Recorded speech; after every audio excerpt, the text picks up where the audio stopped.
Oke, silakan. Indah, coba dijelaskan secara singkat soalnya gimana, terus langkah-langkah jawabnya gimana.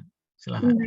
Baik, izin Pak dan izin teman-teman. Jadi di sini ada soal tugas ketiga, yaitu tentang metode mutual holding model treasury.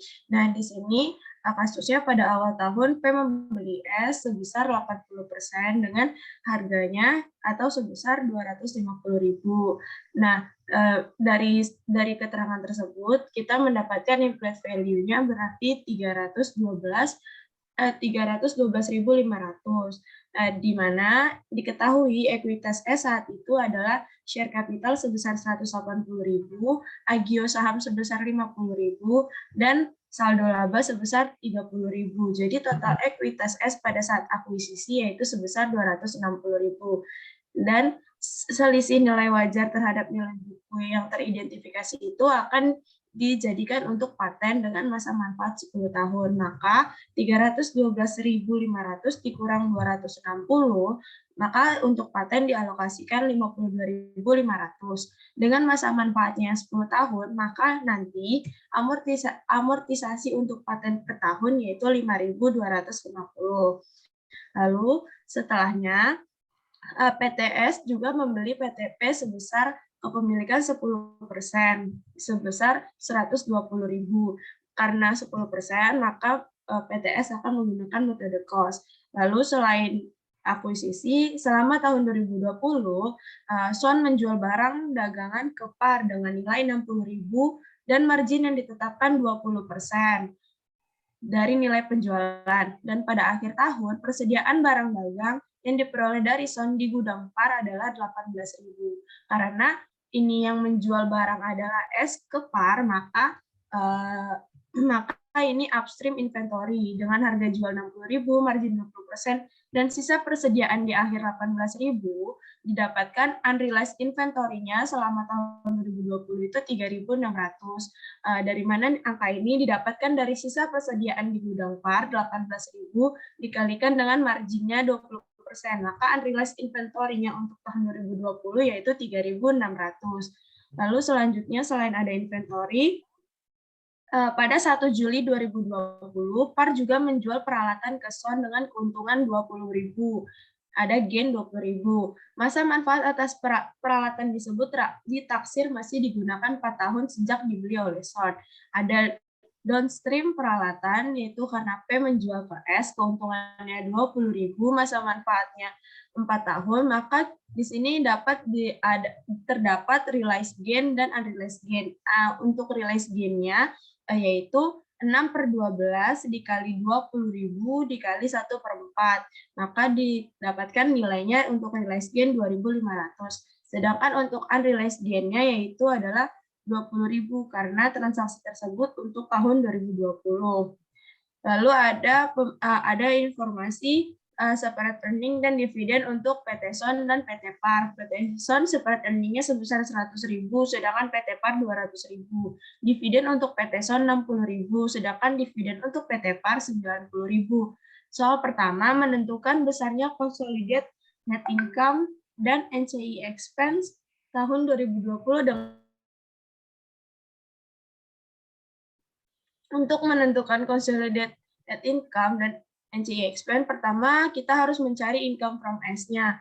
Bagaimana sih cara mencari income from S itu? Pertama, separate earning dari S 100.000 ditambah dividen income 10.000 atau dari 10% kepemilikan S dikalikan 90.000 itu dividen milik P, lalu dikurangi paten 5.250 dan dikurangi dengan upstream unrealized inventory sebesar 3.600. Untuk di sini maka totalnya 10.500, lalu dikalikan dengan porsi kepemilikan P 80%, maka diketahui nilainya 80.120. Ini belum akhir karena ada downstream, yaitu downstream realized gain equipment 2.500 dan downstream unrealized gain equipment sebesar 20.000. Maka income from S-nya 80.120 ditambah 2.500 dan dikurangi 20.000, maka totalnya 62.620. Ini untuk income from S. maka NCI expense-nya cukup 20% dikalikan dengan 100.150. Jadi hasilnya 20.030. Tidak perlu ditambahkan dengan downstream karena downstream itu 100% kepemilikan P. Maka untuk nilai NCI expense sudah didapatkan yaitu 20.030. Sedangkan untuk consolidated net income perlu ditambahkan dari separate earning milik P 200.000 dengan income from S 53.620. Kenapa 53.620? Karena nilai yang 62.620 ini dikurangkan dengan dividen income 9.000. Jadi income from S-nya hanya 53.620 sehingga total consolidated income-nya untuk PTP yaitu 253.620. Lalu untuk soal kedua, buatlah jurnal eliminasi untuk menghapus investasi SON ke PAR dan jurnal eliminasi income from SON. Maka yang pertama itu kita ada jurnal income from S terhadap dividen dan investment in S, yaitu income from S sebesar 53.620 dengan dividen 48.000, yaitu dari 80% kepemilikan P dikalikan dengan dividennya S 60.000 dan sisanya untuk investment in S. Lalu ada jurnal eliminasi untuk menghapus investasi SON ke PAR, yaitu sebesar 120.000 yang tadi di awal SON membeli PAR sebesar 10.000. Lalu di sini karena ada income from S-nya bukan 62.000, saya menambahkan satu jurnal yaitu dividen income terhadap investment in S 9.000. Sudah, Pak.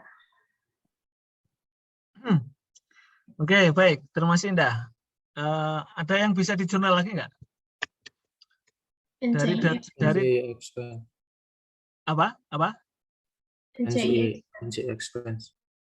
Oke, terus tadi yang ditanya jurnal apa saja tadi? Yang diminta jurnal apa saja? Jurnal income from SON sama untuk menghapus investasi SON ke PAR. Oh ya, berarti income from SON ya. Jadi jurnal investasi SON ke PAR, berarti investment in pay sudah dihapus dengan treasury share ya enggak? Iya. Itu yang 120.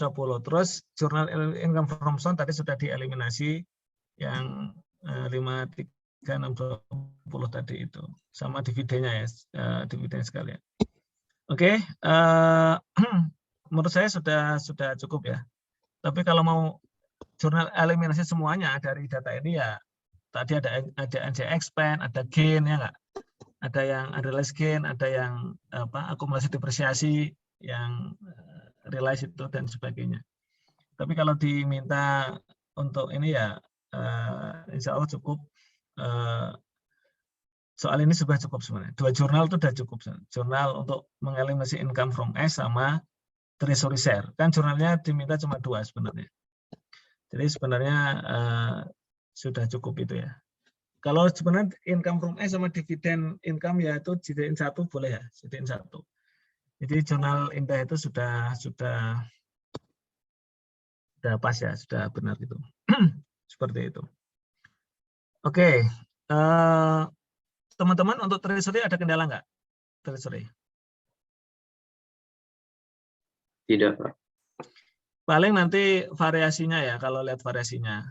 Makanya teman-teman silakan nanti latihan soal. Mungkin nanti kalau nanti kita buat soal lagi. Yang komprehensif maksudnya yang lengkap. Lengkap itu ada upstream, downstream, terus kemudian ada amortisasi eksesnya itu ada overvalue, ya kan? Undervalue, terus kemudian ada paten atau goodwill misalnya. Jadi banyak gitu ya. Sehingga teman-teman terbiasa gitu ya, terbiasa melatih ketelitian. Konsep ini tolong teman-teman dijaga terus, diingat-ingat terus, terutama downstream upstream itu kan pengaruhnya di mana sih downstream upstream itu? Pengaruhnya di mana? Kok kenapa harus diperhatikan? Downstream upstream itu pengaruhnya untuk dalam apa sih? Kok perlu diperhatikan? Persentase ya, Pak. Nah, persentase apa, Wildan? Bisa dieksplor lanjut. Untuk apa? Kepemilikan. Income from S. Nah, betul. Untuk ngitung income from S, sama untuk ngitung NCI expense, itu perlu memperhatikan downstream upstream. Downstream upstream itu kan sebenarnya berhubungan dengan transaksi yang dilakukan oleh si induk ke anak dan anak ke induk. Dan itu nyarinya di anak. Kan kita bicara anak ini. Jadi income from S.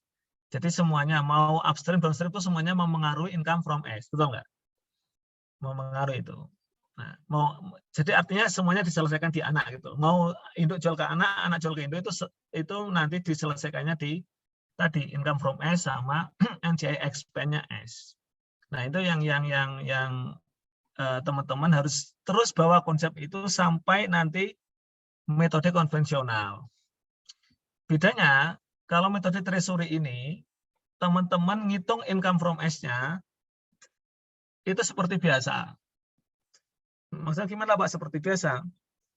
Ya artinya ngitung S dulu berapa, terus bagiannya P berapa gitu kan. Seperti biasa. Nah, tapi nanti kalau kalau konvensional nggak seperti itu. Kalau treasury itu kan asumsinya masih biasa ya. Biasa itu artinya meskipun S itu punya apa istilahnya punya kepemilikan ke P, tapi di sini ngitungnya itu sekuensial.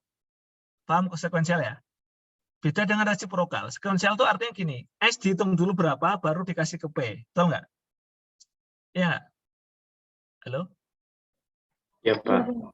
Nah, jadi hitungannya seperti itu. Nah, sementara kalau resiprokal, S sebelum masih ke P, S itu kan punya ke P. Jadi S akan dapat dari P dapat dari S, gitu kan? Jadi paralel, nggak bisa sekuensial. Jadi sering resiprokal. Makanya penyelesaiannya simultan pakai rumus matematika, pakai persamaan. Nggak bisa diselesaikan dengan cara seperti ini. Ya, kalau konvensional. Jadi kalau treasury masih seperti biasa ya. Masih artinya caranya masih seperti biasa. Bedanya cuma di sini ada dividen income gitu ya. Nah, kalau treasury method teman-teman biasanya memang dilakukan untuk yang metodenya cost method. Maksudnya gini, S-nya itu kepemilikannya kurang dari 20%. Nah, dia pakai cost method, ada dividen income di situ. Sehingga nanti dividen income-nya harus dikurangi ya, dieliminasi. Bagaimana Pak kalau S-nya itu lebih dari 20%? Punya ke P. Berarti kan S-nya itu pakai metode ekuitas dan sebagainya. Ya enggak? Nah, itu teman-teman nyelesainya susah kalau pakai treasury. Ya kan? Karena kalau S itu kepemilikannya 30% ke P misalnya. Jadi itu kan pakai metode ekuitas. Jadi nanti saling nyari. Jadi ada dua income from gitu ya. Income from S, income from P gitu ya. Jadi harus pakai metode konvensional. Jelas ya teman-teman ya? Halo? Jelas ya? Jelas. Jadi kalau untuk contoh-contoh ini kan memang contohnya S-nya itu kepemilikannya nggak banyak, 10% gitu ya. Sehingga dia mau metode cost. Makanya bisa diselesaikan pakai treasury. Dan juga bisa diselesaikan dengan konvensional. Jadi konvensional itu bisa untuk menyelesaikan ketika kepemilikan S ke P itu 10% ya, kurang dari 20%, artinya pakai metode cost, atau lebih dari 20% pakai metode equity juga bisa, pakai metode konvensional. Nah, itu yang nanti akan coba kita explore lebih lanjut di pertemuan ini untuk metode yang konvensional. Silakan kalau ada pertanyaan untuk metode treasury, teman-teman. Kalau tidak ada, terima kasih Indah ya atas presentasinya. Ini setiap aktivitas dicatat nggak? Ada yang notulennya nggak, Roland, Naomi? Dicatat, Pak. Oke, ya, baik.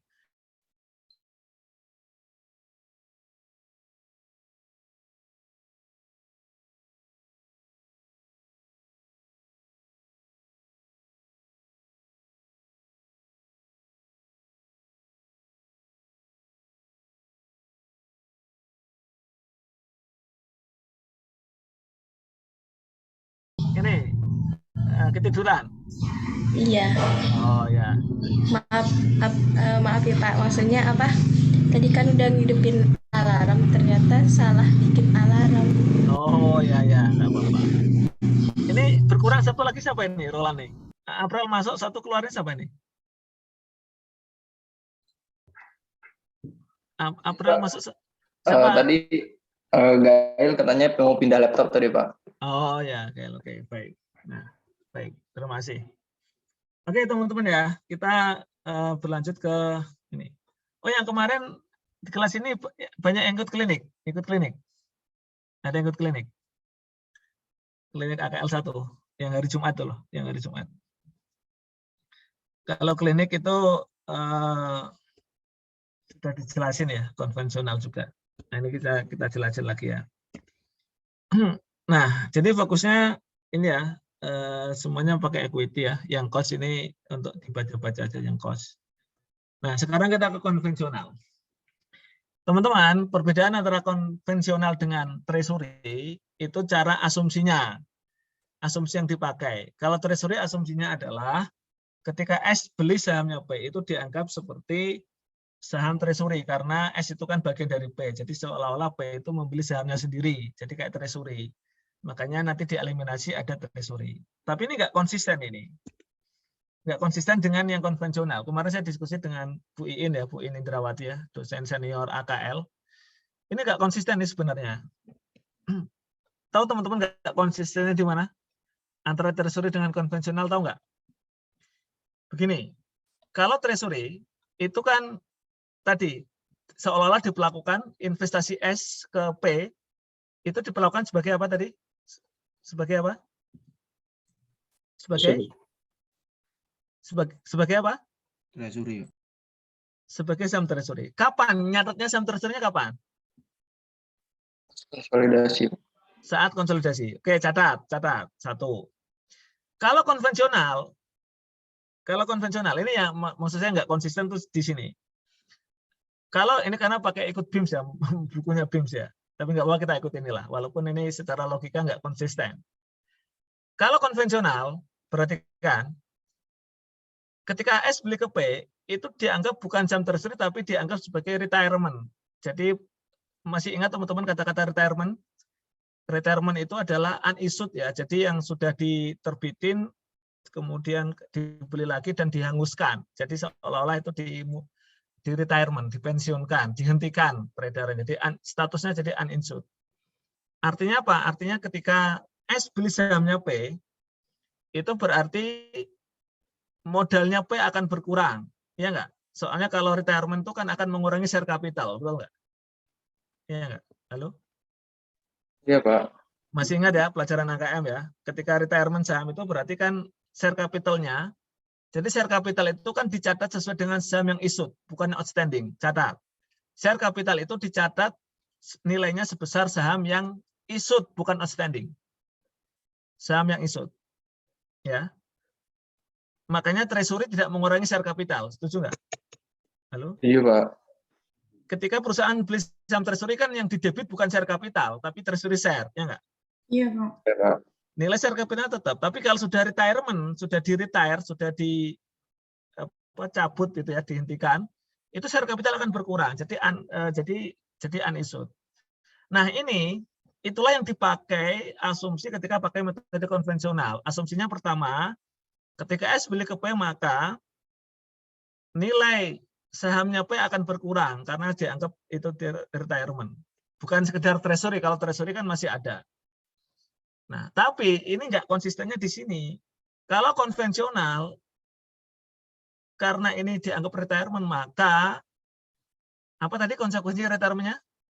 Kalau retirement apa yang dikurangi? Share capital. Maka share capitalnya P harus dikurangi saat itu juga di bukunya P. Di bukunya P, jurnal umumnya P akan membuat satu jurnal ketika S beli sahamnya P, maka P akan membuat jurnal eliminasi share capital. Kalau termasuk RE ya, kalau ada RE kelebihannya. Itu. Teman-teman nggak konsistennya dengan treasury di mana? Asumsinya sama-sama pembelian. Satunya kalau treasury, beli saham treasury, diperlakukan seolah-olah sebagai saham treasury. Kalau ini diperlakukan seolah-olah sebagai pembelian yang retirement, yang dihentikan ininya. Teman-teman nggak konsistennya di mana? Tahu nggak? Tidak, Pak. Coba saya bantu. Zikri udah ketemu nggak, Zikri? Belum, Pak. Coba, kalau treasury share tadi diperlakukan seolah-olah sebagai saham apa? Saham treasury. Treasury. Munculnya treasury itu kapan? Saat konsolidasi. Saat konsolidasi. Ada nggak di bukunya P dan S treasury? Di bukunya P ada nggak? Nggak ada. Ada, Pak. Nggak ada. Catat. Tapi kalau konvensional, begitu S beli ke P kan langsung mengurangi sahamnya sendiri kan? Iya nggak? Iya, Pak.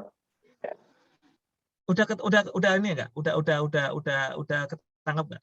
Jadi di bukunya P langsung diperlakukan sahamnya itu berkurang. Ketemu nggak? Nggak konsisten ketemu nggak? Nggak ketemu nggak? Kenapa treasury sama ini perlakuannya beda, ketemu nggak? Kalau treasury begitu diperlakukan saham treasury, kenapa nggak langsung dicatat treasury di bukunya P? Paham maksud saya? Paham, Pak. Iya. Kenapa nanti nguranginnya baru dieliminasi di jurnal konsolidasi munculnya treasury itu? Jadi berkurangnya ekuitasnya P itu kenapa nanti baru dikonsolidasi? Kalau konvensional langsung saat itu juga dikurangi. Jadi kalau teman-teman hitung jurnalnya P itu tambah 1. Jadi ada 4. Kalau tadi kan sebelumnya treasury itu ada 3 jurnalnya P kan. Jurnal pertama untuk mencatat dividen seperti biasa ya, cash pada investment, mengurangi nilai investasi. Yang kedua untuk mencatat income from investment pada income from S. Yang ketiga untuk mengeliminasi dividen, mengoreksi dividen yang dibayarkan P ke S. Ya. Ini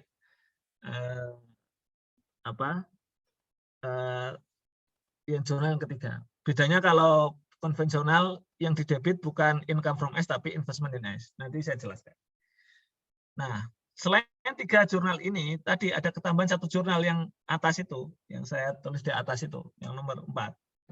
Yaitu jurnal saat, ya tadi, untuk mengeliminasi ekuitasnya P, dan itu yang membuat adalah P. Nah, gitu. Itu teman-teman. Dan jurnal ini cuma dibuat sekali, karena kan belinya S kan cuma sekali kan. Ya saat S beli ke P ya buat jurnal ini. Nanti tahun-tahun berikutnya nggak usah buat jurnal ini lagi. Ini jurnalnya cukup sekali. Nah, sebagai pasangannya, kalau maka pembelian S, sahamnya S di P itu tadi akan mengurangi investment in S. Ya, Pak, kenapa investment in S berkurang, Pak? Ya, seharusnya kan mengurangi investment in P kan? Ya nggak? Maksudnya mengeliminasi investment in P. Tapi kan nggak mungkin P mencatat investment in P kan nggak mungkin, ya nggak? Halo? Ya, Pak. Yang punya akun investment in P siapa? S. S, Pak. Ya S, makanya S. Ya, makanya P itu mencatatnya mengurangi investment in S. Jadi kalau teman-teman baca di sini ya, maka P akan menghapus sahamnya sebesar nilai saham yang dibeli S dengan mengkredit investment in S. Jadi pembelian ya, pembelian sahamnya S ke P tadi itu dianggap mengurangi nilai investment in S. Gitu. Logikanya gitu. Jadi sehingga teman-teman perhatikan, karena ada jurnal nomor 4 ini, jurnal ini, maka nilai investment in S akan selalu understated. Betul nggak? Halo? Ya, Pak. Betul, Pak. Selama ini nilai investment S itu mencerminkan apa sih teman-teman? Mencerminkan apa? Investment in S itu mencerminkan apa? Tahu nggak? Harga beli sama income from. Ya, jadi investment in S itu mencerminkan kepemilikannya P di S. Betul nggak? Ya, Pak. Ya, Pak.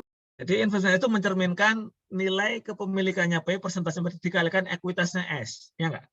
Betul nggak? Pak.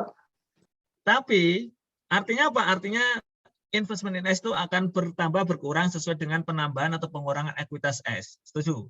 Setuju? Iya, Pak. Nah, sampai di sini semuanya bisa dipahami nggak? Atau perlu saya ulangi lagi? Bisa, Pak. Oke. Kenapa dianggap understated? Karena dengan jurnal nomor 4 ini, teman-teman, dengan jurnal nomor 4 ini, teman-teman akan tahu bahwa nilai investment S berkurang nggak yang nomor 4 itu? Jurnal nomor 4 investment S berkurang nggak? Ya, Pak, berkurang. Kurang, Pak. Tapi apakah diikuti dengan pengurangan ekuitas nggak? Dengan pengurangan nilai ekuitasnya S diikuti nggak? Enggak. Enggak, Kak. Enggak. Makanya nilai investment S akan understated, sehingga nanti ini harus dikoreksi, harus disesuaikan ketika jurnal konsolidasi, itu harus dikonsolidasikan, harus disesuaikan. Karena nilai investment in S akan selalu understated, sebesar nilai investment S ke P. Sehingga nanti di jurnal konsolidasian, teman-teman akan menjurnal income, ketika mengeliminasi investment in P, ini kan sebenarnya teman-teman harusnya ini kan investment in P kan, betul nggak? Halo? Ya, Pak. Benar. Nah, harusnya investment in P. Ya, jadi investment in P itu akan mengurangi share capitalnya P gitu kan, karena kayak retirement gitu ya. Tetapi karena nggak mungkin dong P mencatat investment in P kan nggak mungkin, ya nggak? Ya kan? Maka dia akan mencatat investment in S. Nah, nanti di konsolidasi, di jurnal eliminasi, jurnalnya akan investment in P dikredit, ya, sebagai gantinya debitnya adalah apa? Debitnya adalah investment in S. Investment in S-nya di debit, ditambahin. Jadi nanti balik lagi jumlahnya. Secara konsolidasian balik lagi. Nah, ini yang teman-teman perlu perhatikan itu bedanya konvensional dengan treasury. Perbedaan yang pertama itu asumsi yang digunakan itu yang pertama. Silakan, ada pertanyaan nggak? Yang bertanya, Pak. Ya. Terkait nilai RE sama investment in S yang jurnal nomor 4 itu, Pak. Saya masih bingung nilainya itu dapatnya dari mana? Jadi kan investment in S itu mencerminkan nilainya ini ya. Jadi investment in S itu kan sebesar berapa investasi S ke P. Jadi nilai investment in S itu sebenarnya sama dengan nilai investment in P. Betul nggak? Halo? Yang diaplikasi. Nah, misalnya 10%. Nah, berarti kan teman-teman lewat angka aja misalnya ya. Misalnya ini lewat angka. Nih contohnya ini. Ini langsung dengan pembagian. Ini kalau tanpa membagi dividen ya, saya langsung contoh ya. Contoh ini. Contoh. Langsung ke contoh. Asumsi yang pertama adalah teman-teman ketika S beli ke P, berapa nilainya? 10%. Nilainya berapa? 70.000. 70.000 itu sama dengan 10% kali 700.000 karena P itu punya 500 capital stock dan RE 200. Jadi P itu total ekuitasnya 700, 10%-nya berarti 70. Jadi tidak ada excess value. Ketika S beli ke P tidak ada excess value. Oke, nggak ada dividen yang dibagikan.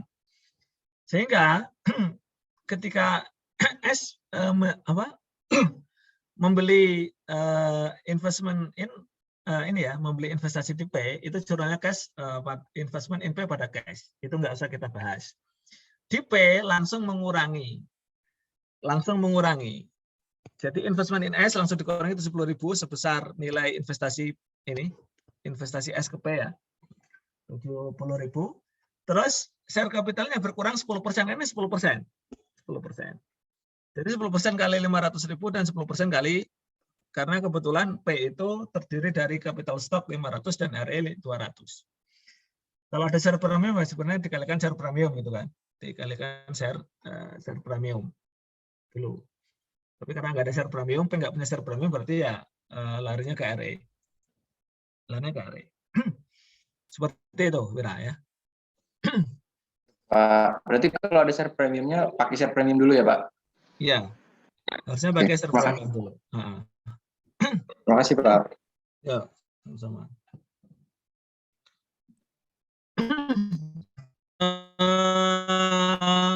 Kalau sudah, berarti kan itu sudah kita selesaikan yang pertama. Perbedaan pertama itu. Teman-teman perhatikan, dengan jurnal ini, maka nilai share capital P akan berkurang, betul nggak? Di bukunya P, itu tidak 500 lagi, tapi cuma 450. Karena sudah dikurangi 50. Dan RE-nya berkurang, tidak 200 lagi, tapi 180. Ya, sebentar teman-teman ya, izin menerima telepon dulu sebentar.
Baik, terima kasih teman-teman ya, telah menunggu ya, mohon maaf.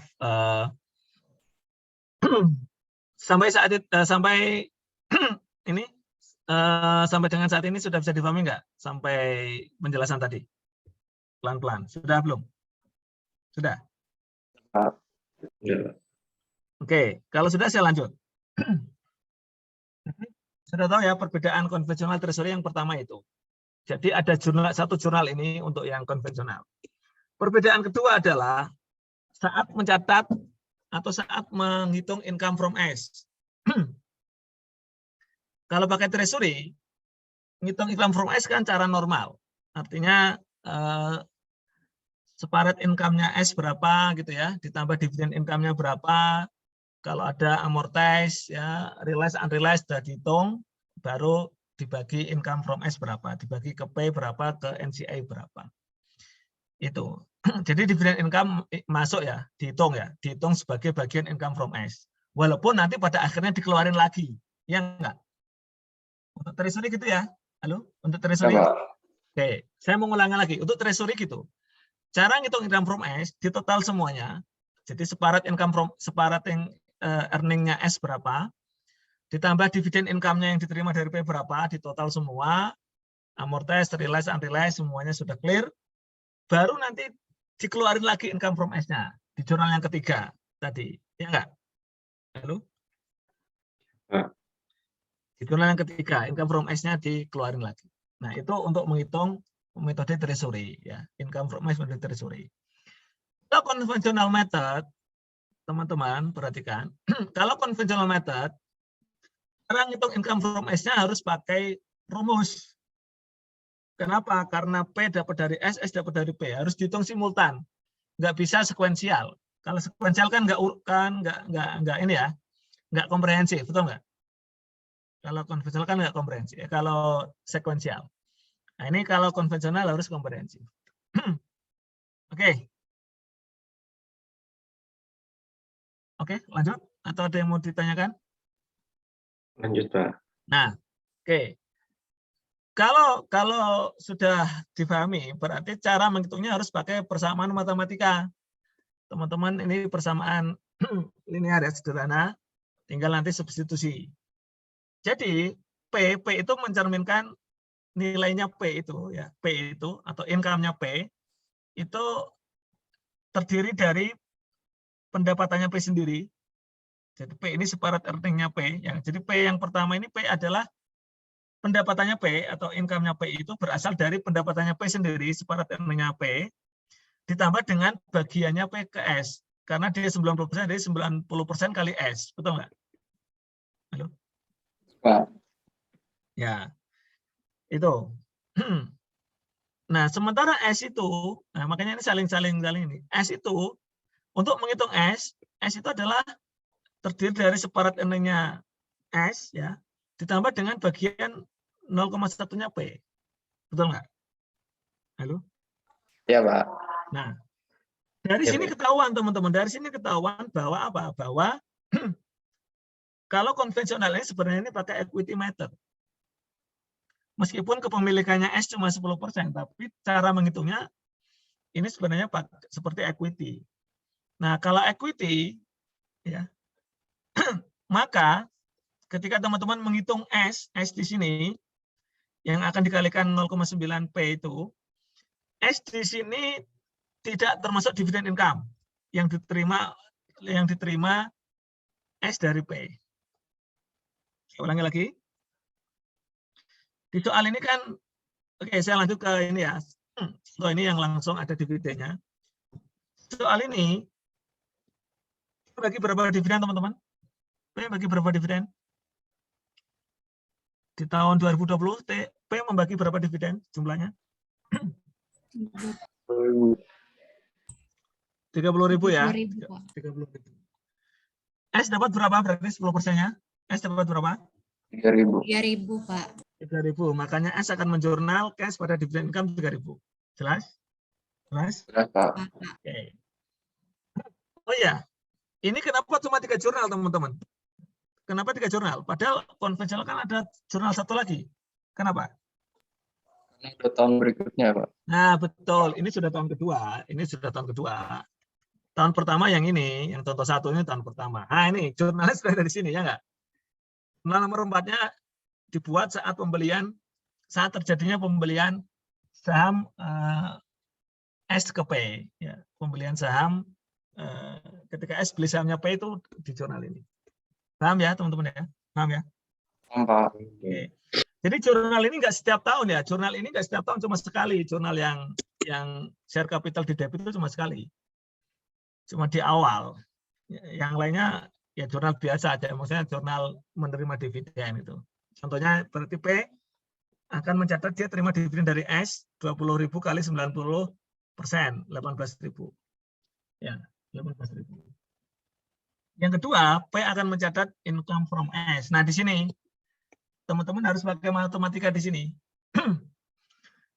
Ketika menghitung P sama dengan P ditambah 0,9S karena P dapat tambahan 90% dari income-nya S gitu ya.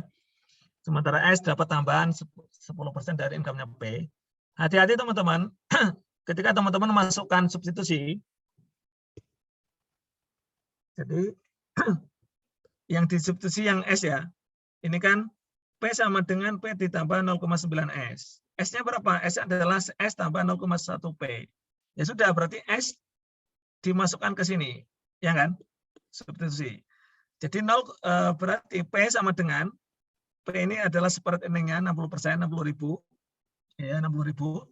Ditambah 0,9S. S itu apa tadi rumusnya, teman-teman? S tadi apa rumusnya, formulanya S? S tambah 0,1, Pak. Nah, S-nya itu berapa? S-nya 40. Nah, S-nya 40, bukan 43. Halo? Halo? Hati-hati, S-nya bukan 43. Artinya dividen income dikeluarin. Ini sudah ada yang di bold ini.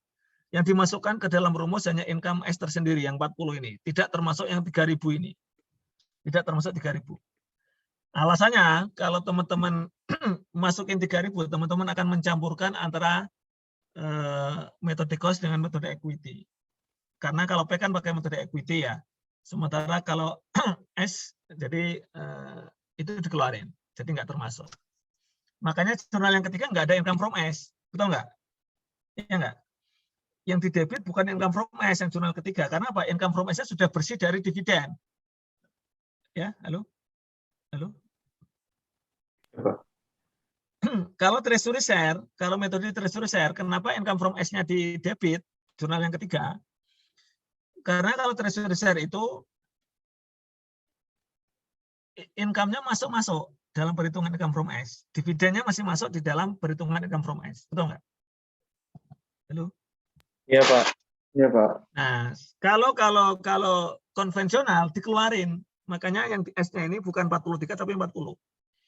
Jadi sudah bersih, dividen income-nya sudah bersih. Jadi sama-sama antara SAP itu sama-sama klop, ya, sama-sama ekuitas gitu, sama-sama ekuitas. Oke, lanjut. Halo, lanjut. Iya, Pak. Oke. Ya sudah itu sudah ketemu itu angka-angka ini. Nggak perlu dijelasin ya cara ngitungnya ya. Cara menyelesaikan persamaannya 60 ditambah 36. Sekian 0,9 diurai kan, diurai. Nah, nanti pernah lah mengurai itu ya. 0,9 kali 40 36, 0,9 kali 0,1 P 0,09 P. Nah, gitu. Ketemulah angka ini. Ada pertanyaan nggak? Halo? Ada pertanyaan? P dan S sudah ketemu.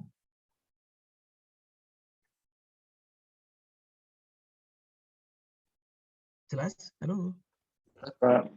Jelas, Oke. Pak. Jelas, Pak. Kalau sudah ketemu P dan S, baru kita ngitung income from S.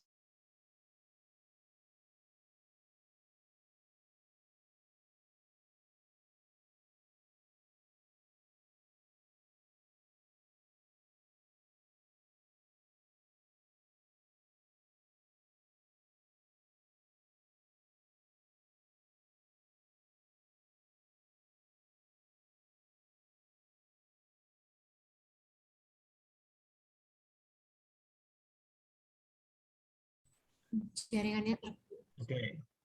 Baik, mohon maaf teman-teman keasikan menjelaskan sampai lupa menawarkan istirahat. 843. Mau diterusin nanggung atau break dulu? Yang penting teman-teman sudah tahu cara menghitung P dan S dan sudah tahu cara menghitung income from S. Tadi pakai formula ya, sudah ketemu P dan S-nya. Terus income from S-nya, ya tinggal dikalikan aja. Income from S berarti 90% kali S dikurangi 10% kali P. Maksudnya bagiannya P kan harus dikeluarin, ya nggak? Ya, bagiannya P yang income from S kan bagiannya P, jatahnya P. Makanya jatahnya P berapa ya? 90% kali S sesuai dengan investasinya, dikurangi dengan yang diberikan P ke S, ya nggak? Yaitu 10% kali P. Nah, ketemu angka ini. Ketemu angka itu. Oke? Jelas? Halo? Jelas, Pak. Jelas, Pak. Oke, stop dulu. Kita istirahat dulu. Ini menurut teman-teman. Ini kan kebetulan nggak ada amortisasi, nggak ada excess value, nggak ada amortisasi, nggak ada realize, unrealized itu nggak ada. Nah, kalau ada itu, di mana nyesuainya? Di mana? Persamaan yang Pak. Nah, di persamaan, betul. Kan amortisasi, unrealized, realized itu kan kalau kita mau mencari income from S kan, mencari S-nya, betul nggak? Halo? Iya, Pak. Benar, Pak. Jadi teman-teman amortisasi, realize, unrealized itu kan ketika kita nyari S. Makanya di persamaannya P itu nanti ada tambahan. Nih ada tambahan. Nah ini contoh. Ini contoh ketiga yang ada amortisasi dan ada realize, unrealized. Teman-teman lihat di sini S-nya itu nanti disesuaikan ya. Kan S itu baru kalau di sini, mohon maaf ya, di sini. Ini kan di sini S itu di sini kalau di soal ini karena cuma ada apa istilahnya, tidak ada excess value dan tidak ada intercompany, kan cuma separate earning saja, betul nggak? Halo? S di sini kan awalnya kalau kondisinya sederhana, itu kan isinya cuma support earning ditambah dengan bagiannya S ke P gitu. Tapi kalau transaksinya kompleks, berarti kan S di sini tidak cuma support earning, tapi ada excess value, ya nggak? Ada amortisasi, ada realize, unrealized. Itu disesuaikan di sini. Persis caranya. Ya, tadi dikalikan persentasenya, kalau downstream di luar persentase, betul nggak? Kalau downstream di luar persentase, gitu. Persis seperti itu, persis. Jadi seperti itu. Caranya seperti itu. Nah, berarti langsung saja kita ke contoh yang ada excess value-nya ya. Tapi sebelumnya ada pertanyaan untuk mengenai formula ini? Teman-teman? Atau bisa dilanjut? Variasi yang ke ini kalau ada excess value? Lanjut, Pak. Lanjut, Pak. Oke. Berarti contohnya ini ada excess value. Excess value-nya adalah saat P mengakuisisi S ya. 80% itu di sini. Investment cost-nya 180, sementara nilai bukunya 200 ya. Nilai bukunya S 50 tambah 150, 200. Sementara implied value-nya 225 ya. Ada excess value 25, ada amortisasi 5.000 ya, paten. Semuanya dialokasikan ke paten, 5 tahun. Nah, teman-teman perhatikan, untuk jurnal ini, sekalian nanti kalau PowerPoint-nya belum diubah ya. Kemarin ada yang typo gitu ya. Pertama, di jurnal ini ada excess value dan ada intercompany transaction. Yang informasi nomor 3 ini. P menjual tanah ke S, cuma satu transaksi. P menjual tanah ke S, kemudian S menjual tanahnya ke pihak ketiga gitu ya. Gitu aja. Cuma satu transaksi ya, dari P ke S satu transaksi. Oke, ini supaya teman-teman kebayang saja gitu ya, gimana cara menjurnalnya. Pertama, karena ini asumsinya P itu pakai S itu pakai metode cost ya. Jadi 20% ini kan masih bisa pakai metode cost ya. Jadi dividend income ya. Cash pada dividend income. Terus si P, ya ini sekali lagi kenapa P nggak mencatat yang share capital itu di debit? Kenapa teman-teman? Kenapa cuma 3 jurnalnya P? Kenapa nggak mencatat yang share capital itu? Karena udah tahun kedua ya. Udah tahun kedua.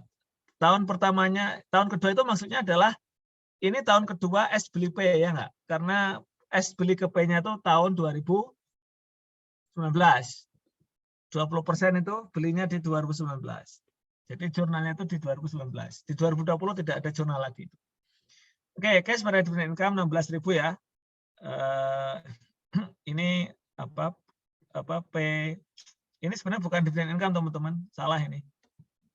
Salah. Apa yang benar nih? Typo. Yang benar apa ini? Investment. Halo, yang benar apa ini?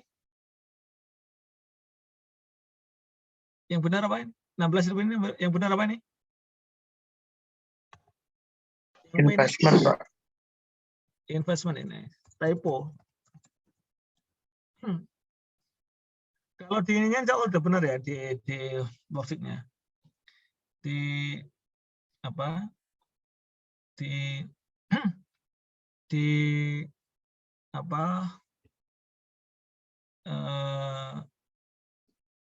18 ya ini ya. Mana tadi? Maaf. Nah, 16. Terus investment in ya, jadi ya total 16 yang dieliminasi, totalnya 16 investment in ini ya. Oke, jadi investment in S ini P menerima ya, jadi 80%. Investment in S 16.000. Ini di bukunya apa ya teman-teman ya? Halo? Clear? Halo? Jelas? Yes, Pak. Ini di bukunya apa ya? Bukan di eliminasi ya. Terus ini investment pada dividen ya. ada typo. Mungkin yang slide awal nggak seperti ini, silakan diganti. Oke. Nah, untuk menghitung formula, lihat ini. Kuncinya itu menghitung income from S. Jadi, teman-teman perlu aware, karena ini ada amortisasi, berarti saat memasukkan S di sini, jadi P itu tidak cuma 0,8 S saja, tapi S itu harus disesuaikan dengan amortisasi, ya kan? Dengan realize unrealized ya. Jadi di sini karena ini tahun ke ini ya, ini kita tahun 2020. Sementara penjualan tanahnya itu 2019.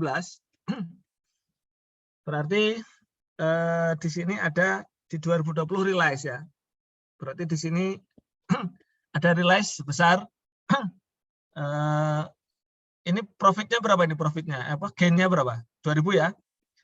Gainnya 2000 dan 2000 ini sudah di realize. Jadi kalau tanah itu realize itu baru ada ketika sudah dijual ke pihak ketiga. Kalau belum dijual ke pihak ketiga belum realize, ya enggak? Jadi realize itu adanya dijual ke pihak ketiga.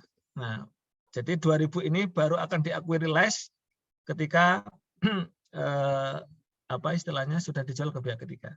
Jadi di sini teman-teman kita akan mencatat, perhatikan P-nya tetap ini ya 60.000 ya separate earning tadi di soal ya. Nih 60.000. Terus kemudian amortisasi eksesnya berarti 0,8 ini S jelas ya, 0,8 S itu berarti 0,8 kali separate earning kali 20. Maaf kali 43. Ini ya. Jadi S itu terus kemudian nah ini amortisasinya ya, amortisasi terus ini realized gain. Jadi realized gain itu menambah ya. Perhatikan di sini tidak ada persentase. Jadi saya ulangi lagi, teman-teman untuk persamaan ini bisa teman-teman sesuaikan dengan amortisasi. Amortisasi kan mengurangi apa? Mengurangi ya, kalau amortisasi paten kan mengurangi ya. Jadi minus 80% langsung kalikan di sini persentasenya teman-teman. Karena kalau S kan sudah dikalikan persentase ya. 0,8 S sudah dikalikan, teman-teman tinggal fokus di amortisasi sama realize-nya. Nah, jadi gitu. Jadi saya ulangi lagi, kalau 0,8 S ini kan baru apa istilahnya baru mencatat yang separate earning-nya saja yang ini. Nah, sementara untuk amortisasi ekses teman-teman harus kalikan lagi dengan 80%. Ya. Amortisasi kan juga dikalikan 60%. Terus realize nggak usah dikalikan 60%. Kenapa? Realize nggak usah dikalikan 60%. Kenapa?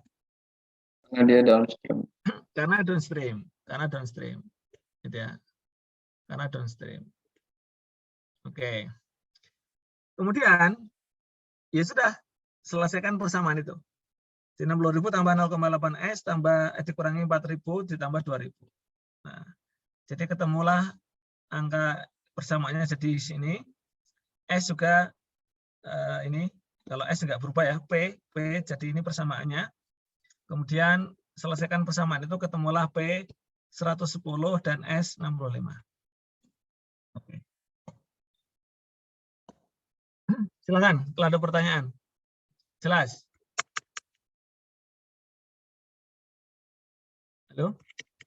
Pak, kalau dia upstream itu masuknya di persamaannya P apa persamaannya S ya Pak? Sekali lagi saya ingatkan, mau downstream mau upstream itu berpengaruh cuma di S, di nilai S. Kan upstream downstream itu untuk nyari S kan? Ya enggak? Halo? Ya Pak. Ya, selama ini upstream downstream itu untuk nyari S, untuk nyari nilainya S, nilai income-nya S gitu. Jadi kalaupun ada misalnya 2000 ini adalah upstream ya, misalnya yang jual itu S. Berarti ya 2000 ini dikalikan 80%. Betul nggak? Halo? Berarti di P ya Pak? Maksudnya. Ya, maksudnya di P, ya betul di P. Tapi kan ini menjadi nilai S gitu loh maksud saya, ya nggak? Oh iya Pak. Menjadi tambahan 0,8% kali nilai S. Jadi menjadi ini, ya di persen P. Terima kasih Pak. Sama-sama.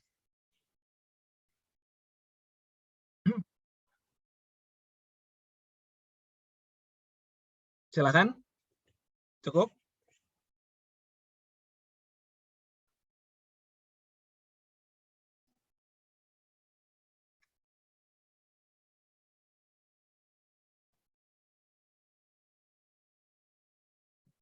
Kalau sudah, teman-teman betul ya di P ya, selesaikan di P. Terus kemudian kalau sudah ketemu P dan S, teman-teman nyari income from S. Nah sama, ketika nyari income from S, ya kan, itu disesuaikan juga dengan tadi kalau ada amortisasi, kalau ada realized gain. Jadi sekali lagi saya ulangi, ketika nyari income from S itu 80% kali S ya ini, terus dikurangi 20% kali P karena bagiannya S itu 20% ya. Terus nah ini di sini amortisasi dan realized gain masuk teman-teman ya, dihitung ketika mencari income from. Jadi ini belum harus disesuaikan lagi. Ketika nyari ini P dan S kan belum dirinci lagi ya. Jadi makanya ketika nyari income from S ini harus dikalikan jadi 2 kali sebenarnya. Jadi pertama ketika nyari P untuk menyesuaikan P ya gitu ya. Terus kemudian nanti ketika nyari income from S itu teman-teman yang amortisasi diperhitungkan lagi ya. Terus realize gain-nya diperhitungkan juga. Seperti itu. Nyari NC expense juga gitu. Jadi selain 20% kali S dikurangi dengan 20% amortisasi dan realize karena NCI tidak ini ya, bukan upstream, jadi NCI realize gain nggak masuk. Betul nggak? Halo? Ya Pak. Semuanya masuk ke P, semuanya masuk ke income from S. Nah itu aja. Ya sudah selesai teman-teman. Materinya selesai. Untuk konvensional itu materinya. Tinggal nanti melengkapi kertas kerja. Kertas kerja. Oke, sebelum lanjut ada pertanyaan nggak? Mau nyoba ngerjain soal. Kita coba. Coba ya pakai. Izin bertanya lagi Pak. Boleh. Berarti yang konvensional ini dia nggak lihat S-nya pakai metode cost ataupun equity, dan tetap pakai, berarti pas di bukunya itu tetap dianggap sebagai pakai equity gitu Pak. Iya, iya betul. Terima kasih Pak. Sama-sama.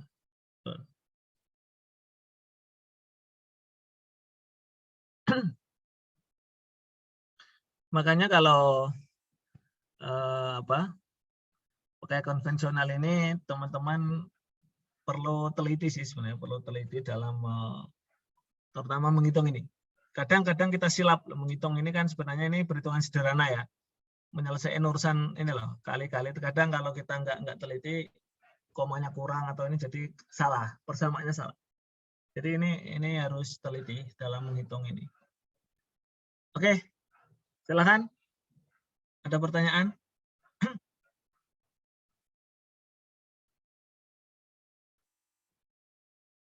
Itu untuk konvensional. Lebih mudah mana konvensional sama treasury? Sama aja. Treasury, Pak. Konvensional sulitnya di mana? Konvensional sulitnya di mana? Di persamaan, Pak. Persamaan. Oke. Teman-teman dulu pernah kan belajar persamaan ini kan? Substitusi? Pernah, Pak. Oke. Ya.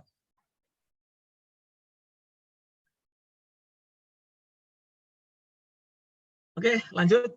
Kalau sudah, jadi teman-teman ini ya bisa ya cara treasury maupun konvensional. Untuk eliminasinya sama saja ya. Ketika mengeliminasi realized gain, sebenarnya ini. Ketika income from S sama saja ini. Jadi yang lainnya sama saja jurnalnya. Tinggal dipindah ke sini. Seperti itu. Mau nyoba? Coba ngerjain konvensional? Atau mau foreign currency? Ganti slide. Udah di-download belum? Slide-nya? Udah di-download belum? Sudah, Pak. Sudah ya, insya Allah nanti saya akan buat lagi yang translasi yang pertemuan keempat belum ya. Jadi sebenarnya pertemuan 3-4 itu bisa dijadiin satu pertemuan ya, tapi nggak apa-apa nanti kita ikuti lah. Insya Allah nanti semua ini kita insya Allah akan bahas ya. Kalau kurang ya nanti kita pertemuan tambahan lah nanti. Sambil ya syaratnya teman-teman tadi, saran saya selesaikan sebelum Lebaran, KTTA udah selesai gitu. Kalau bisa. Jadi nanti tinggal revisi. Jangan ditunda-tunda gitu kalau bisa. Supaya nanti teman-teman habis Lebaran itu fokus mempersiapkan ujian. Ya. Saya nggak tahu ya, IP itu dihitung 3 matkul atau 5 matkul semester 6 ini. IP semester. Atau IPK itu dihitung nggak? Yang KTTA sama PKL dihitung nggak? Hitung, Pak. Dihitung? Bukan cuma 3 itu, bukan? Untuk ngitung IP. IPK keseluruhan dihitung, Pak. Kalau IP semester? Kurang tahu, Pak. Oke. Baik. Ya maksudnya itu tadi. Teman-teman kan supaya maksimal di 3 matkul itu ya. Ini nama kami apa sebenarnya? Ini kok tinggal 25 ini? Tinggal 24 nih? Roland? Naomi? Kok tinggal 24 ini? Bentar, Pak. Mau cek. Coba, yang ini siapa? Yang terlempar siapa yang terlempar?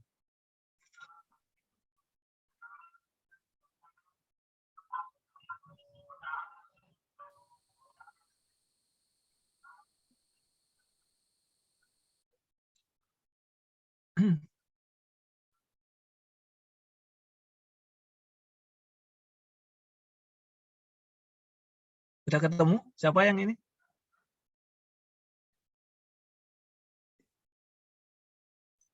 Yang izin saya Hamdan sama Cut, Pak. Cut katanya lagi di bandara, Pak. Oh ya, Sudah menghubungi Pak Lutfi juga. Ya, Cut udah ngubungi saya, Cut ya. Oke. Satu lagi siapa? Roland? Satu lagi. Jadi kita saling cross check terus ya teman-teman ya, supaya kita tahu kalau di apa itu biasanya kalau kesatuan itu fungsinya apel itu untuk ngecek anggotanya setiap saat lengkap atau enggak gitu ya. Harus dicek terus. Jadi kita tahu, kita nggak boleh ini ada saudara kita yang enggak ini kemana gitu, harus aware. Satu lagi siapa Roland? Satu lagi absen 19 Iqbal, Pak. Sepertinya lagi ada kendala jaringan. Oke. Baik. Untuk konvensional kita cukupkan ya. Halo? Oke, untuk latihannya mungkin nanti saya jelaskan dulu yang foreign currency sebentar. Nanti kalau teman-teman ingin latihan itu boleh. Gimana? Halo? Baik, Pak. Boleh, Pak. Biar teman-teman dapat materi foreign currency gitu ya. Sebenarnya materi foreign currency ini menarik kalau teman-teman sudah terbiasa dengan ada yang ini enggak? Yang transaksi saham atau trading saham atau yang ada yang pernah tukar uang enggak? Pernah tukar uang enggak di sini? Pernah. Apa Zikri? Mata uang apakah apa? Rupiah ke dolar, Pak. Rupiah ke dolar ya. Dolar Sekarang Sing- berapa? Sekarang berapa kursnya rupiah? Aduh, Pak.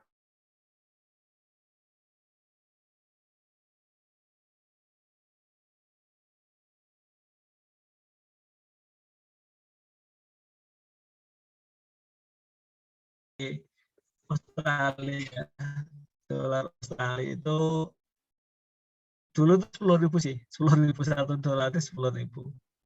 Jadi kalau mau nabung itu enak sebenarnya kalau di Australia itu. Jadi 2 dolar Australia itu koin kecil gitu, warna kuning gitu koin. Itu kalau beli sama lah ya kayak di sini ya, beli kopi cappuccino itu 2 dolar.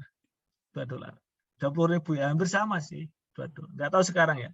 2 dolar. Mana bread 2 dolar. Cukur 10 dolar.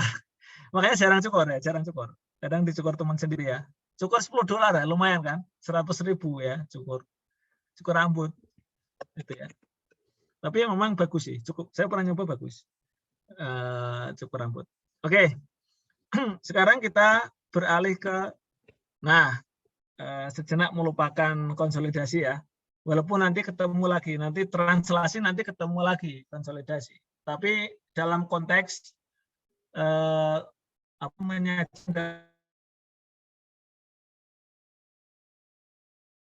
kita punya mata uang sendiri ya gitu maksudnya. Jadi nanti di laporan keuangan itu antara mata uang transaksi dengan mata uang yang disajikan itu berbeda. Nah, makanya nanti perlu dikurskan, nah, intinya gitu. Jadi kita bicara mengenai kurs ya. Nah ini semuanya teori-teori dulu teman-teman ya, teori. Jadi teman-teman mohon untuk istilahnya aware terhadap istilah mata uang fungsional, kurs valuta asing itu apa, terus kemudian yang ini nih, nah ini kurs, terus kurs spot, penutup atau closing rate, ya kurs itu atau rate ya, terus valuta asing gitu ya, yang menarik ini teman-teman ya. Ya mudah-mudahan insya Allah nanti teman-teman kalau pengalaman keluar negeri ya saya doakan teman-teman nanti ada yang pengen keluar negeri nggak? Dimanapun itulah, dimanapun. Ada yang pengen keluar negeri nggak? Pengen, Pak. Pengen, Pak. Ya, dimanapun itu ya, walaupun nanti ada yang sudah pernah nggak? Ada yang sudah pernah nggak traveling di luar negeri? Mungkin ke Malaysia gitu, ada yang sudah pernah belum ke Malaysia? Ringgit? Sudah, Pak. Oh, sudah Indah. Indah kemana? Ke Malaysia ya? Iya, Pak. Selain ke Malaysia kemana? Baru itu sih, Pak. Oh, saya malah belum pernah ke Malaysia. Jadi ini ringgit berapa ya? 1 ringgit berapa rupiah? 3.000-an, Pak. Oh, berarti ini dong, menang ringgit dong rupiah. Maksudnya kuat ringgit dong, iya nggak? Iya, Pak. 1 ringgit 3.000 rupiah ya?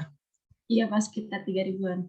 Kalau real itu 2.500 nggak salah. Nanti kalau teman-teman, itu yang saya bilang, dimanapun teman-teman bepergian ya, bisa ke luar negeri dalam rangka traveling, atau bagi yang muslim mungkin dalam rangka umroh gitu ya, atau umroh lah sama orang tua. Ada yang pengen ini ya, cita-citanya mengumrohkan orang tua, ada nggak? Gaji pertama, mengumrohkan orang tua gitu ya, itu ya insya Allah lah, tidak, walau itu pengalaman yang tidak terlupakan itu ya. Tapi ya tetap tidak bisa membalas jasa orang tua, betul? Kita serahkan harta semua, kita tetap tidak bisa membalas. Setuju nggak? Setuju, Pak. Setuju. Karena ada yang tidak bisa dirupiahkan ya. Pengorbanan orang tua, jasa orang tua ada yang tidak bisa dirupiahkan. Nggak bisa kita. Ada Pak, saya punya uang 1 triliun, nggak bisa, nggak ternilai, nggak bisa. Itu. Nah itu harus di ini ya. Oke, ini definisi ya. Jadi kenapa kita bicara ini? Karena ya tadi ada transaksi yang dilakukan dalam mata uang asing ya. Lawan transaksinya itu bukan lokal tapi internasional ya, dolar itu misalnya pakai dolar. Atau kita punya cabang di luar negeri. Nah ini anaknya di luar negeri, induknya di dalam negeri. Gimana nanti gabunginya? Kan harus dikonsolidasikan. Nah itu. Sementara anaknya itu pakai mata uang laporan keuangannya itu karena dia di sana ya, di luar negeri pakai uang luar negeri. Nah itu nanti isunya seperti itu teman-teman. Jadi supaya teman-teman nanti tidak bingung gitu ya. Kita ngomongin apa sih gitu ya. Ya masih ngomongin konsolidasian sebenarnya. Masih ngomongin konsolidasian terkait dengan induk anak sebenarnya. Tadi anaknya di luar negeri, induknya di dalam negeri. Gimana nyatuinnya gitu ya misalnya. Oke. Nah, terus kemudian ini istilah-istilah ya. Tidak perlu dibaca satu-satu. Silakan nanti di intinya teman-teman itu bedain antara mata uang fungsional dengan mata uang penyajian. Yang sering digunakan istilah mata uang fungsional. Apa itu, teman-teman?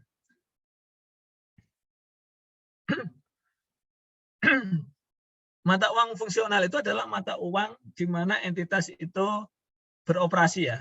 Misalnya kita beroperasi di Amerika ya, mata uangnya dolar. Kita bisnisnya di sana dolar gitu. Tapi karena kita mungkin perusahaan Indonesia gitu ya, harus menyajikan laporan keuangan dalam rupiah ya, mata uang penyajiannya rupiah gitu. Jadi antara mata uang fungsional dan mata uang penyajian bisa jadi berbeda. Kalau mata uang fungsional itu yang sehari-hari digunakan ya untuk transaksi kita utamanya itu kita itu terimanya apa gitu ya, istilahnya menghasilkan dan mengeluarkan dalam biasanya apa gitu mata uangnya. Kalau penyajian itu adalah yang digunakan dalam penyajian laporan keuangan. Dalam apa? Misalnya dalam rupiah, dalam dolar gitu ya. Teman-teman pernah nggak menemukan perusahaan Indonesia yang mata uang penyajiannya pakai dolar? Ada nggak? Dalam dolar, ada nggak? Atau semuanya dalam rupiah? Ada nggak yang dalam dolar? US dolar? Atau semua laporan keuangan perusahaan Indonesia yang ada di bursa itu harus pakai mata uang rupiah? Nah, harus dilihat ya, harus diteliti. Ada nggak gitu ya? Oke, jadi itu ya. Nah ini menarik ya, nanti selesai kurs, teman-teman nanti kalau tukar uang gitu ya, silakan nanti. Biasanya antar money changer itu beda ya, makanya kadang kalau mau tukar uang tanya yang sudah pengalaman. Oh di sini agak rate-nya agak ini, ya nggak teman-teman ya. Kadang beda loh, tanggal yang sama, jam yang sama, tapi sana misalnya berani beli dolar kita 15.000, sini cuma 14.000 misalnya gitu ya. Beda-beda. Oke. Yang jadi masalah di sini adalah teman-teman ketika ada transaksi terutama yang tidak tunai ya, tidak tunai. Kredit lah gitu, kredit. Kalau tunai insya Allah nggak ada masalah sih. Tunai ya pakai kurs saat itu, Jadi itu namanya kurs spot ya, ada kurs spot. Kurs spot itu adalah kurs saat transaksi, namanya kurs spot untuk realisasi segera ya. Terus saat itu juga gitu ya, saat itu juga. Kalau kurs penutup itu biasanya kurs yang digunakan ya akhir periode ya, 31 Desember misalnya. Kursnya berapa itu di saat itu. Nah, di situ teman-teman yang menurut saya perlu di garis bawahi gitu ya. Kita punya utang, waktu transaksi sih utang kita $100 kan, $100. Terus saat 31 Desember ya tetap $100, tapi kan nilai tukarnya berubah, ya enggak? Kalau mau dirupiahkan. Nah, kita pakai kurs yang mana? Kurs yang saat kita transaksi utang itu, munculnya utang itu berapa waktu itu kursnya? Atau saat 31 Desember penyajian laporan keuangan? Yang mana? Nah, disitulah nanti itu namanya translasi teman-teman, translasi ya. Itu gimana menjabarkan ya. Translasi itu menjabarkan mata uang tadi ke dalam mata uang yang lain gitu ya. Itu translasi. Jadi kayak bahasa Inggris ya, translasi itu kayak diterjemahkan gitu ya. Penjabaran, dijabarkan. Oke, itu teman-teman. Ini teori-teori semua, silakan nanti dibaca gitu ya. Sekarang nanti kita coba praktik tentang itu. Gimana di sini untuk transaksi yang tidak tunai. Kalau tidak tunai kan berarti ada dua tanggal ya, ada tanggal transaksi dan tanggal penyelesaian, betul nggak? Halo? Betul, Pak. Nah, kita pakai kurs yang mana? Kurs yang saat transaksi atau yang penyelesaian? Nah, itu kan hari beda kurs ya. Kadang kan setiap hari kursnya berubah. Nah, atau kalau melewati tanggal pelaporan keuangan kan juga ada kurs ini nanti. Ada tanggal di situ, penyesuaian. Nah, gitu. Nah, seperti itu. Nah, kalau di sini disebutin, kalau untuk pengakuan awal, transaksi itu dicatat sesuai dengan kurs saat itu. Pengakuan awal, misalnya kita menjual barang kredit, berapa nilainya? Dalam rupiah, gitu ya. Ya, pakai kurs itu, pakai kurs saat itu. Misalnya kita pakai dolar ya, kontraknya pakai dolar, dirupiahkan ya pakai kurs saat itu. Kurs spot. Antara mata uang pada tanggal transaksi. Saat itu berapa kursnya? Gitu. Jadi itu pengakuan awal ya. Jadi pakai kurs saat transaksinya itu berapa hari itu. Sementara untuk periode berikutnya misalnya tadi karena kredit gitu ya. Nah, untuk pelaporan selanjutnya itu pos moneter dijabarkan menggunakan kurs penutup. Penutup itu tadi pengertiannya kurs penutup itu adalah kurs yang periode pelaporan karena mau dilaporin ya. Jadi pakai kurs tanggal 31 Desember. Jelas ya teman-teman ya. Kita utang tanggal 1 November berarti nilai utang kita pakai tanggal itu nilai awalnya ya 1 November pakai sesuai dengan kurs saat itu. 31 Desember pakai kurs 31 Desember, kurs penutup. Jadi kurs penutup itu kurs akhir periode akuntansi ya, 31 Desember biasanya. Oke. Nah, langsung saja coba kita langsung ke contoh ya. Untuk transaksi diselesaikan ada kurs spot saat penyelesaian transaksi. Jadi begini. Jadi kalau di sini ada kemungkinan 3 kurs. Pertama kita transaksi utang piutang 1 November ya, kita utang. Berarti kita utang kita, akun payable kita itu pakai kurs tanggal 1 November. Terus 31 Desember, utang belum kita bayar, nilai akun payable harus kita sesuaikan. Kita sesuaikan dengan nilai kurs saat itu. Jadi nanti ada gain, ada loss ya. Ada penurunan nilai tukar dan kenaikan nilai tukar. Jadi gain atau loss. Terus 1 Januari atau 2 Januari berarti saat penyelesaian. Nah, kalau penyelesaian pakai kurs saat itu juga, spot ya, kurs spot saat penyelesaian transaksi. Seperti itu. Silakan, ada pertanyaan, teman-teman? Sampai di sini. Halo.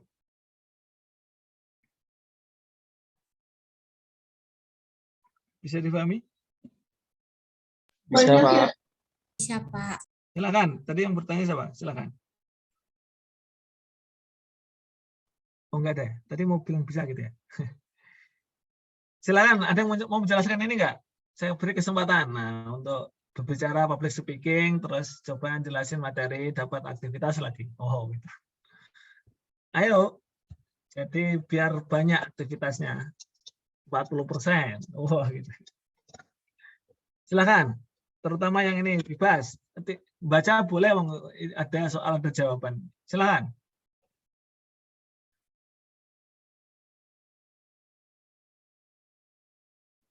Ayo, enggak ada? Saya tawarkan, enggak ada? Teman-teman, enggak usah takut salah, baca boleh, tinggal baca boleh. Nanti kita pandu pelan-pelan gitu ya, ini supaya paham. Ayo.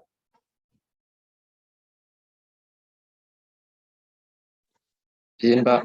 Ya, silakan, Wira. Yang terkait yang ini ya, Pak. Ya, contoh satu. Jadi senangkap saya, Pak. Untuk contoh satu ini perusahaan namanya X Corporation, dia itu perusahaan minyak yang menjual minyak senilai $15 pada tanggal 1 Desember 2010. Pembayarannya akan dilakukan dalam US dollar pada tanggal 30 Januari 2011. Ya. Dan mata uang fungsional di negara tersebut adalah rupiah. Ya. Nah, jadi pada tanggal 1 Desember itu terjadi transaksi mata uang asing yang menyatakan utangnya dengan spot rate-nya 9.500. Sehingga kalau jual minyak $15.000 dikali dengan 9.500 dapatnya 142.500.000. Dan jurnalnya itu purchase minyak terhadap account payable. Sebentar. Ini berarti salah ini tulisannya, bukan menjual ya. Membeli berarti, Pak. Iya kan? Ya, Pak. Iya, mohon maaf. Ya. Mohon maaf. Yang menjual tuh yang ini. Yang ini yang menjual. Ini kan transaksi pembelian ya, ini loh. Ya enggak? Ya, Pak. Nah, betul. Makanya ada purchase. Makanya bingung dong. Ini penjual kok purchase, ya enggak? Ya, Oke. Pak. Kita ganti. Biar teman-teman nggak bingung. Ini membeli ini. Mohon maaf. Ini membeli. Kalau yang ini udah benar mengimpor. Ini udah mengimpor. Impor tuh membeli kan, ya enggak? Iya, Jadi, Pak. teman-teman nanti hati-hati ya. Digunakan istilah menjual, membeli, impor, ekspor. Nah, itu kalau impor tuh jual, beli ya. Kalau impor tuh beli, ekspor tuh jual. Jadi ini yang awal transaksi pembelian. Mohon maaf ini membeli. Makanya punya utang dia. Kalau menjual dia punya piutang. Nah, dia punya piutang. Jadi ini slide 67 itu angkanya sama, tapi bedanya yang satu sebagai pembeli, yang satu sebagai penjual itu ya. Angkanya sama persis. Nah, ini ulangi lagi, Pak. Jadi ini membeli. Nah, ini kan baru ketahuan kan kalau dijelasin seperti ini. Nah, oke, lanjut. Dia membeli. Jadi kalau membeli, Pak. kenapa pakai akun purchase? Berarti pakai metode apa itu? Anu ya Pak, apa sih namanya? Apa? Kok purchase? Catatannya ya Pak. Kok bukan inventory? Iya. Pakai apa Bisa itu namanya? Metode lupa apa yang lagi. lain? Apa yang Mungkin lain? Masih teman-teman ingat? ada. Lupa, Pak. Metode periodik, Pak. Oh iya, periodik Pak. Ya, periodik. Bukan perpetual. Periodik ini. Nanti yang ini pakai perpetual. Nah, yang ini pakai perpetual. Yang contoh kedua pakai perpetual. Ini pakai periodik. Oke, silakan lanjut. Ketika dia beli, dia pakai, karena dia mata uang rupiah, jadi jurnalnya pakai rupiah, ya enggak? Iya, Pak. Jurnalnya pakai rupiah, tapi transaksi pakai dolar. Karena dia transaksi dengan perusahaan asing, ya. Dia belinya dari perusahaan asing, gitu, membeli minyak ya. Oke, 9.500. Terus itu kursnya saat 1 Desember. Jadi lanjut jurnalnya 1 Desember. Jadi kalau untuk jurnalnya tanggal 1 Desember karena pakai periodik itu di debit purchase senilai 142.500 dan juga kredit account payable 142.500. Nah, pada tanggal 31 Desember pada akhir periode akuntansi dilakukanlah penyesuaian atas fair value utang menggunakan spot atau closing rate pada saat itu yaitu 9.400 per dolar. Sehingga kalau 15.000 dolar dikali 9.400 itu kan ada 9.500 ke 9.400 itu kan selisihnya 100 ya. Nah, untuk selisihnya tersebut yang 100 tadi dikalikan 15.000 dolar menjadi exchange gain ke perusahaan X, sehingga untuk jurnalnya ada account payable di debit senilai 1.500.000 dan juga kredit exchange gain senilai 1.500.000. Oke, sebentar. Kenapa gain bukan loss? Coba Karena logikanya dia gimana? utang. Karena dia utang, Pak. Jadi nilai utangnya turun. Nilai utangnya turun. Kenapa turun? Kursnya kan berkurang, Pak. Sebentar. Dari 9.500 sampai 1.400 itu menguat atau melemah rupiahnya? Menguat, Pak. Rupiah menguat. Menguat Iya. atau melemah?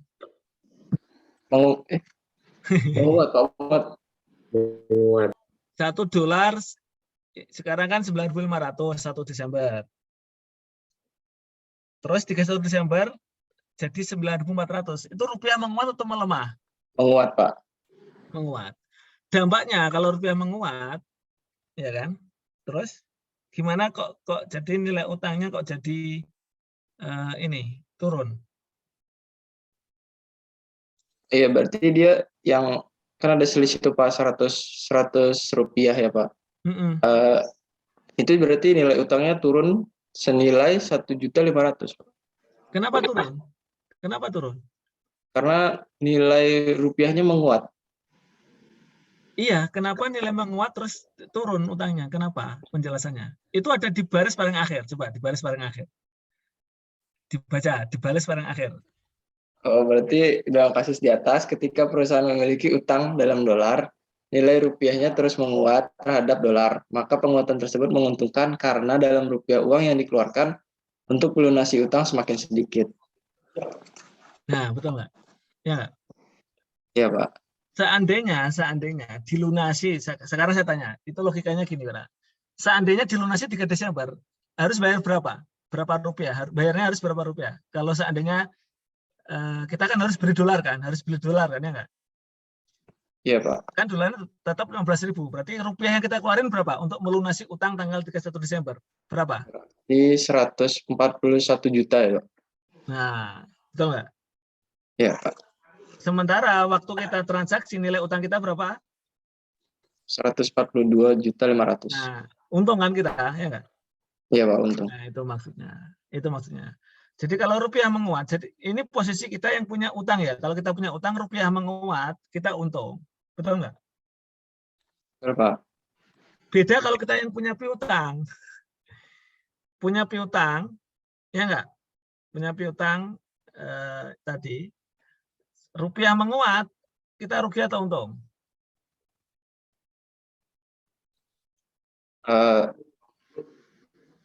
Kalau kita punya piutang ya, Pak, kita rugi, Pak. Rugi. Karena uang yang kita terima lebih sedikit kan?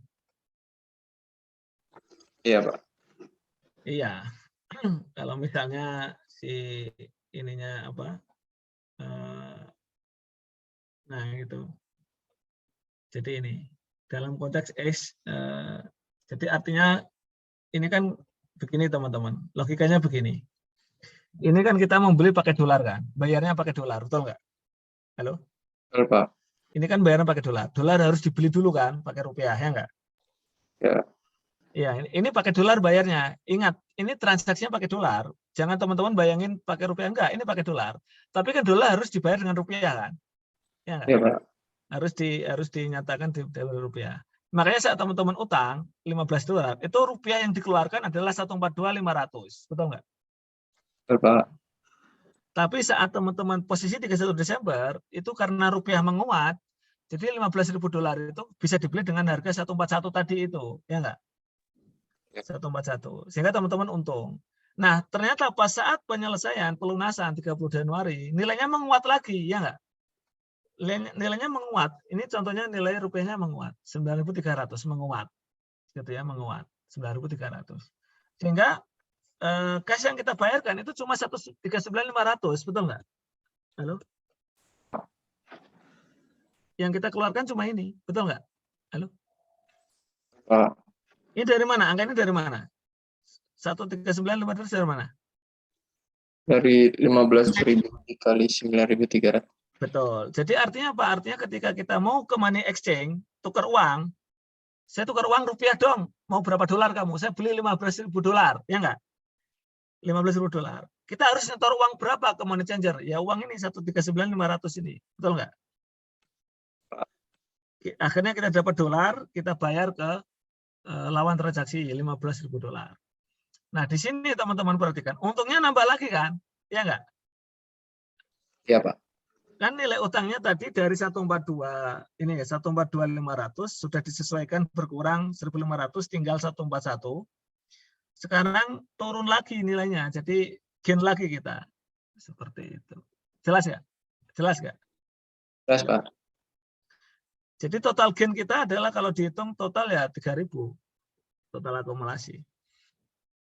Kita di tahun 2010 kita mengakui gain 1.500 yang ini, yang jurnal 31 Desember penyesuaian. Terus jurnal saat ini saat ini ya penyesuaian untuk pembukuan. Nah, ini saat penyelesaian untung lagi. Jadi total untungnya 3.000. Jelas? Halo? Jelas, Pak. Nah, ini enggak sesusah ini ya, enggak. Tapi ini harus tadi harus logikanya harus ini, teman-teman. Kayak sama ini. Ini rupiah menguat atau melemah ini? Rupiah menguat atau melemah? Menguat, Pak. Menguat. Ini teman-teman sampai apa? Sekarang itu pernah mengalami nilai paling kuat rupiah itu berapa? Seusia teman-teman sampai sekarang.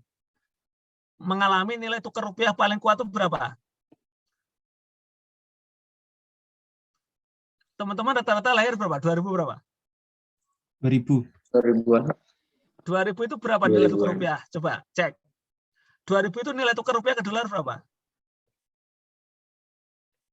Paling kuat berapa rupiah itu? 2000-an. Coba. Terus bandingin dengan tahun 2022 sekarang, nilai tukar rupiah berapa gitu ya. Hari ini. Cek kurs hari ini ya. Ini asiknya ini yang menarik ya. Jadi kurs hari ini berapa? Berapa teman-teman? Kurs saat teman-teman tahun 2000-an berapa nilai rupiah? Ada yang sudah ketemu? Tahun 2000-an 8.000-an, Pak. Oh, 8.000-an kan? 8.400. saya pernah mengalami itu rupiah itu paling kuat saya pernah mengalami ya tahun sebelum krisis ekonomi ya 2.500 dulu. Coba itu tahun berapa itu? Kurs rupiah 2.500 tahun berapa? Pernah nggak rupiah 2.500? Pernah. Itu tahun berapa itu ya?